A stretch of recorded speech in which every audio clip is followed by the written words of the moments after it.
Welcome back to Inglés 4.0, the radio show. Let's go!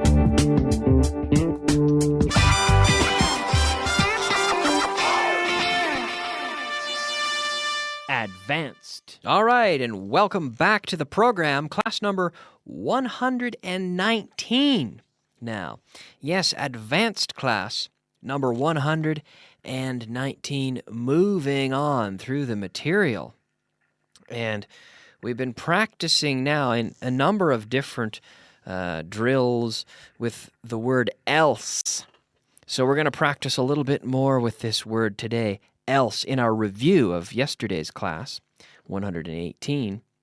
And here we have questions with the response, nothing else, nada más. So we're practicing with nothing else, nada más, no one else, nadie más, nowhere else, ningún otro sitio, ninguna otra parte. Okay, so give me a negative answer. Does anything else work? Nothing else works. Oh man, nothing else works. Can anyone else do it? No one else can do it. No one else can do it. Can anyone else do it? No one else or nobody else can do it. Does anywhere else serve alcohol? No. Nowhere else serves alcohol. Does anyone else know the password? I can't get into this computer. Does anyone else know the password? No, Kyle. No one else knows the password. No one else knows it. Okay. No one else knows the password. Does anything else need a battery? Because there's only one battery left. Does anything else here need a battery? No, Kyle. Nothing else needs a battery. Is anyone else licensed to drive a truck? No. No one else is licensed to drive a truck. Is there anywhere else we can go? No. There's nowhere else we can go. Did anyone else call you last night? No. No one else called me last night. Is anywhere else so beautiful as the east coast of Canada? It's very beautiful. Is anywhere else so beautiful? No, nowhere else, in my opinion, is so beautiful. It's funny, I think when we're from a certain place, we tend to appreciate the beauty of our hometown. And for me, there's nowhere else in the world as beautiful as my home on the east coast of Canada. It's very beautiful. Yeah. Did anyone else buy that book? No, or am I the only one? No, Kyle, no one else bought that book.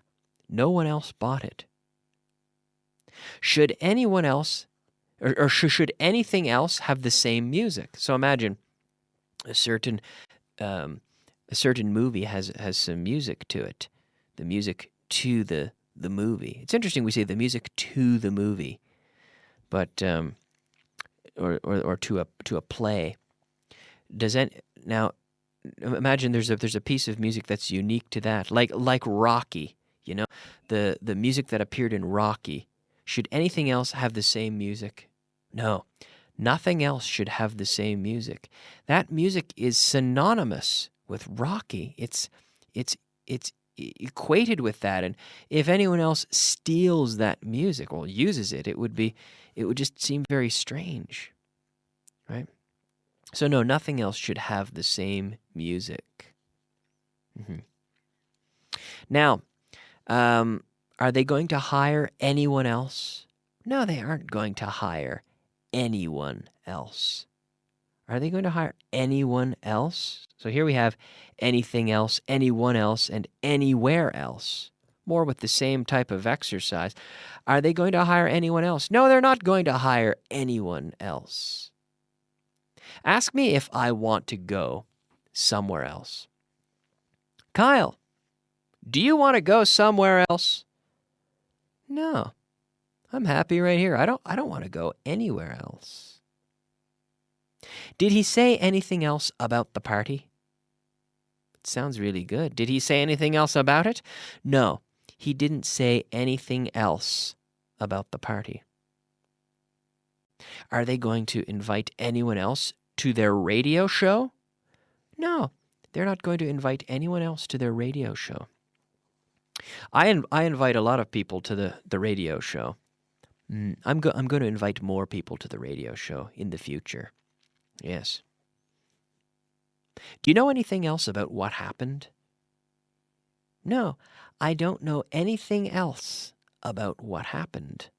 I don't know anything else about what happened. Is he going to go anywhere else? Is he going to go anywhere else? No, he isn't going to go anywhere else. Is he going to prepare anything else for the dinner party? No, he isn't going to prepare anything else for the dinner party.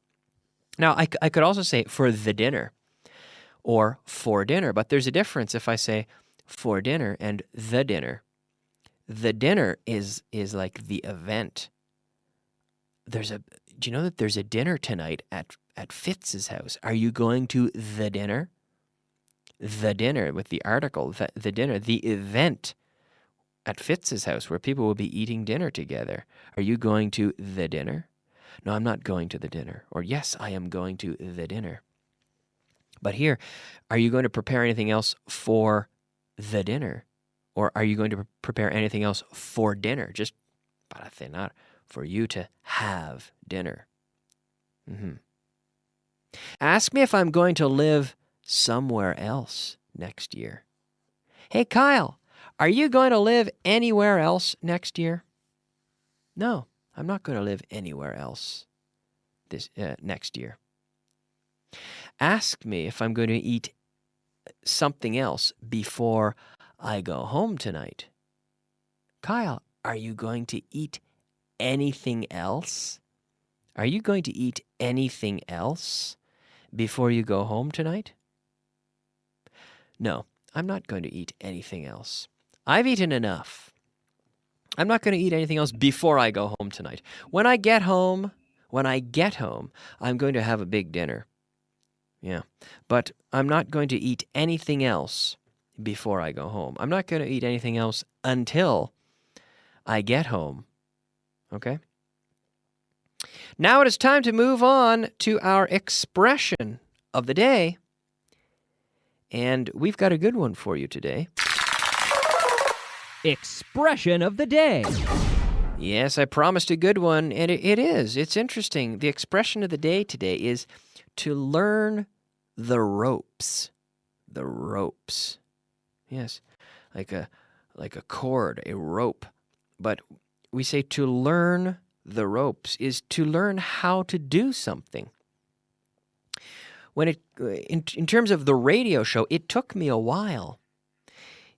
I required some time to learn the ropes, to get used to it, to learn how to do it, to learn how to host a radio show, to learn the ropes. I'm still learning the ropes, right? It's a constant learning process. But I feel that I am learning the ropes. I feel I'm making progress. So to learn the ropes is essentially to learn how to do something, or to learn how to operate in a certain environment. We can say to learn the ropes of your new job. Some jobs take a long time to learn the ropes. It took me a long time to learn the ropes of teaching English. To teach well. I don't think it's hard to teach English, but it is challenging to teach English well, I think. And there's definitely a lot of learning to be done. You learn a lot about the English language as a teacher. I learned a lot, and now after 6 years and probably about 10,000 hours of teaching, I think I've heard every mistake. Well, I've heard, no, not every mistake, but I've heard so many mistakes and repeated mistakes. I feel like I've heard it all. So now, usually I know when a student is going to make a mistake before they make it. And I know what I'm going to say. I know how I'm going to explain it to them. And that's all part of learning the ropes. Yeah, with practice. We say practice makes perfect. And the more you practice, you'll learn. Once you learn the ropes well, it gets much easier, like everything. And learning English is the same. You just keep practicing, and eventually, even though there will be times when it may seem like you're not making progress, but eventually you'll have a day when you say, "Wow, I understood that conversation. I followed that," and you make progress, not necessarily linear progress, but you will come to realizations, wow, I have improved a lot over the last few weeks or the last month or two. But anyhow, our expression of the day today, to learn the ropes.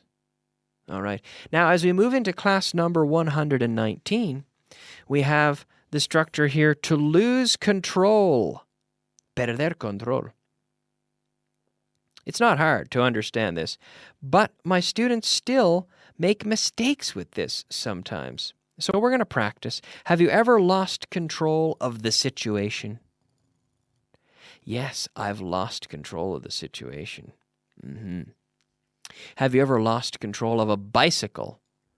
When you're riding your bicycle, have you ever lost control? Yes, I've lost control of my bicycle.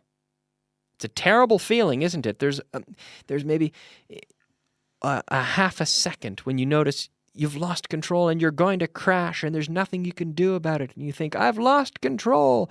Bang, you crash. Yes, it's very uncomfortable. Have you ever lost control of your car on an icy road? I've lost control of my car many times on an icy road. Have you ever lost control of your car? Yeah. It's difficult driving on icy roads. And there's a lot of a lot of technique to driving on icy roads. And it helps to have special tires.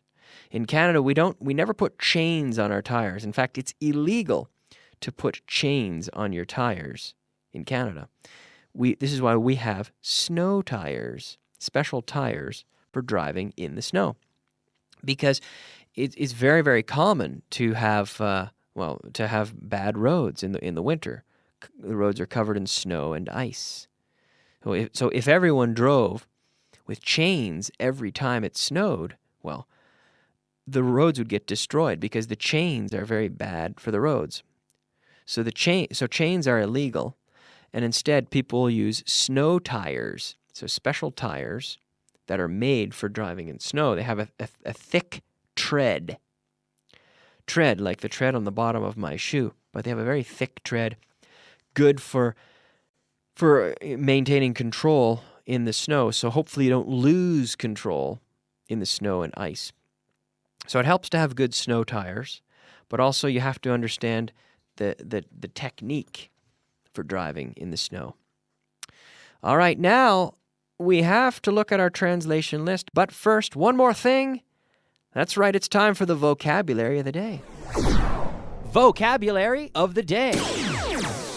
Vocabulary of the day, ladies and gentlemen, our 5 words of vocabulary. The first word is papel celo, cinta. Tape, tape, we say, tape, yes. Retar, desafiar. To challenge, yes. Liarse, confundirse. We say to get mixed up, Depender de, confiar en. To rely on, Tropecer con, encontrarse con. Here we say to run into. We have a phrasal verb for this, to run into someone. I ran into Alberto on Gran Via last week. It was Saturday afternoon. I was down on Gran Via doing some shopping, and I ran into him. Right? Tropecé con él. I ran into him. So to run into someone, we have a similar, we also have the verb to come across something, which is to really to find some, it's similar to this, but it's with things. So you come across things, you come across something, which is essentially to find it without looking for it. So I was looking in my desk last week. I was looking for something else when I came across an old photo from high school. I came across it. I wasn't looking for it. I found it without looking for it. And this is to come across. But with people, we say tropezar con, encontrarse con, to meet with someone that you know, but by coincidence, por casualidad. We say to run into. I ran into him last week. I ran into Alberto last weekend, last Saturday on Gran Via. All right. Now, the last thing we have here in our class is our translation list, which we do not have time to look at. We don't have time for everything, but we can do maybe 1 or 2 sentences, hopefully. So let's get things started with translation list number 38. Translation. All right, I'm going to have to keep this fast, ladies and gentlemen. Number 1, no me extraña que estén enfadados. No wonder they're angry. No wonder, no me extraña que, no wonder they're angry. Number 2, nunca hemos tenido un julio tan caluroso como este. We've never had a July as hot as this one. Okay, let's try one more. Puedes resultar pesado a veces.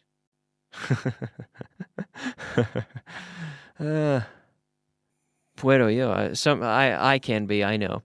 But in English, you can be a pain in the neck at times. You can be a pain in the neck.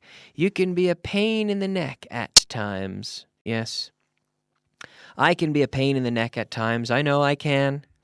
Pushing you, forcing you to translate these sentences. But I don't want to be a pain in the neck to our studio technician, Nacho. So I'm going to stop right now because we're out of time. But we'll review all this list tomorrow. And, well, yeah, tomorrow. And so much more. We have lots of new content in class number 120. I'll see you then. Bye-bye.